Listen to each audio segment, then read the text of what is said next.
بسم اللہ الرحمن الرحیم۔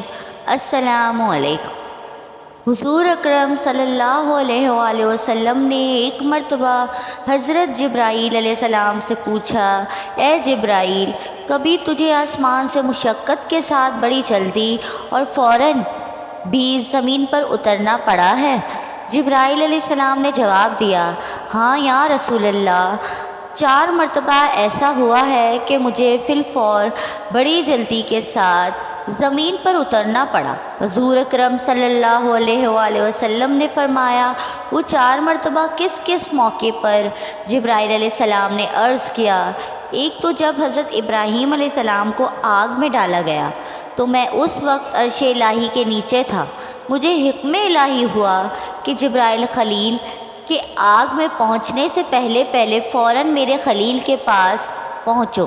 چنانچہ میں بڑی جلدی کے ساتھ فوراً ہی حضرت ابراہیم علیہ السلام کے پاس پہنچا۔ دوسری بار جب حضرت اسماعیل علیہ السلام کی گردن اتھار پر چھری رکھ دی گئی تو مجھے حکم ہوا کہ چھری کے چلنے سے پہلے ہی زمین پر پہنچو اور چھری کو الٹا دو۔ چنانچہ میں چھری کے چلنے سے پہلے ہی زمین پر پہنچ گیا اور چھری کو چلنے نہ دیا۔ تیسری مرتبہ جب حضرت یوسف علیہ السلام کو بھائیوں نے کنویں میں گرایا تو مجھے حکم ہوا کہ میں یوسف علیہ السلام کے کنویں کی تہ تک پہنچنے سے پہلے زمین پر پہنچوں اور کنویں سے ایک پتھر نکال کر حضرت یوسف علیہ السلام کو پتھر پر بآرام بٹھا دوں۔ چنانچہ میں نے ایسا ہی کیا۔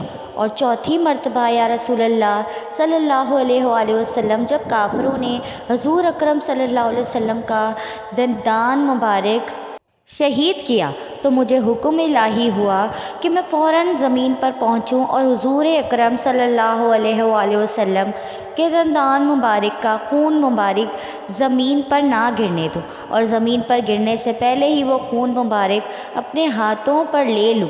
یا رسول اللہ صلی اللہ علیہ وآلہ وسلم، اللہ نے مجھے فرمایا تھا، اگر میرے محبوب کا یہ خون زمین پر گر گیا تو قیامت تک زمین میں سے نہ کوئی سبزی اگے گی اور نہ ہی کوئی درخت۔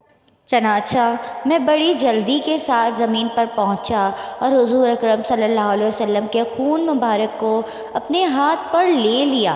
آپ حضور کریم صلی اللہ علیہ وسلم کا ارشاد پاک ہے کہ اور تمہارے رب نے فرمایا، مجھے پکارو میں تمہاری دعا قبول کروں گا۔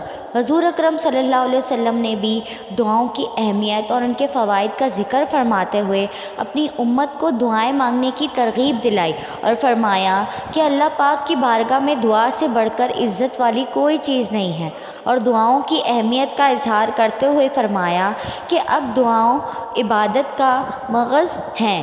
ایک اور جگہ فرمایا ہے کہ جو اللہ پاک سے دعا نہیں مانگتا اللہ اس سے ناراض ہوتا ہے۔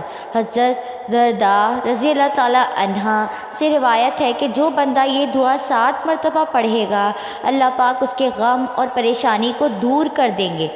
وہ دعا یہ ہے، حسبی اللہ لا الہ الا هو علیہ توکلت وہو رب العرش العظیم، میرے لیے اللہ ہی کافی ہے اور اس کے سوا کوئی معبود نہیں ہے، میں نے اسی پر بھروسہ کیا اور وہ بھاری عرش کا مالک ہے۔